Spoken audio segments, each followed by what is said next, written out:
নমস্কাৰ প্ৰিয় শ্ৰোতাসকল, আজি আমি এই ভিডিঅ'টিত জুলাই মাহটো কৰ্কট ৰাশি আৰু সিংহ ৰাশিৰ জাতক জাতিকাসকলৰ কেনেদৰে পাৰ হ'ব তাৰ বিষয়ে আলোচনা কৰিম। প্ৰথমে আমি কৰ্কট ৰাশিৰ বিষয়ে আলোচনা কৰিম। কৰ্কট ৰাশিৰ জাতক জাতিকাসকলে এই মাহত কথা বতৰাৰ সাম্যতা আনিবলৈ চেষ্টা কৰক। আপোনালোকে যিমান পাৰে কথা কমকৈ ক'ব আৰু লগতে য'তে ত'তে যিকোনো কথা নক'ব। পৰিয়ালৰ লগত মতভেদ নকৰি যদি মিলি থাকিবলৈ চেষ্টা কৰে তেতিয়াহ'লে এই মাহটো ভালদৰে পাৰ হ'ব। পৈতৃক সম্পত্তি লাভৰ যোগ দেখিবলৈ পোৱা গৈছে। আৰ্থিক উন্নতি দেখিবলৈ পোৱা গৈছে। নতুন প্ৰেম সম্বন্ধ আৰম্ভ হ'ব। লগতে প্ৰেমিক প্ৰেমিকাই আপোনালোকক সহায় কৰিব। চাকৰি বিচাৰি থকাসকলে চাকৰি পাব পাৰে। এই মাহটোত আপোনাৰ পেটৰ অসুখ হ'ব পাৰে অথবা আপোনালোকে অনিদ্ৰাত ভুগিব পাৰে।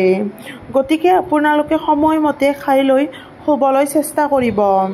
মাতৃ আৰু পিতৃৰ সহায় লাভ কৰিব। এতিয়া আমি সিংহ ৰাশিৰ জাতক জাতিকাসকলৰ বিষয়ে আলোচনা কৰিম। সিংহ ৰাশিৰ জাতক জাতিকাসকলৰ এই মাহটো উৎসাহিত হৈ থাকিব। আপোনালোকে যিমান পাৰে খং কমাবলৈ চেষ্টা কৰিব। বিদেশৰ লগত জড়িত কামত যিবোৰ টকা খৰচা হৈ আছে তাৰ ক্ষেত্ৰত অলপ আপোনালোকে এই মাহত সতৰ্ক হ'ব। পৈতৃক সম্পত্তি অথবা আপোনালোকৰ যদি কিবা কেছ মোকদ্দমা চলি আছে তাৰ পৰা আপোনালোকে টকা লাভ কৰিবলৈ সক্ষম হ'ব। চৰকাৰী ক্ষেত্ৰত শুভ। আত্মবিশ্বাস অটুট থাকিব। বৈবাহিক জীৱনত অলপ মিলাপ্ৰীতি ভাৱ ৰাখক। পতি পত্নী কোনোবা অসুস্থ হ'ব পাৰে। মানসিক শান্তি ঘূৰি আহিব।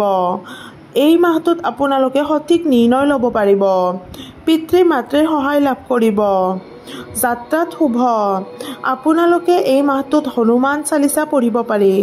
যদিহে ভিডিঅ'টি চাই ভাল পালে লাইক, শ্বেয়াৰ আৰু ছাবস্ক্ৰাইব কৰিবলৈ নাপাহৰিব। ধন্যবাদ।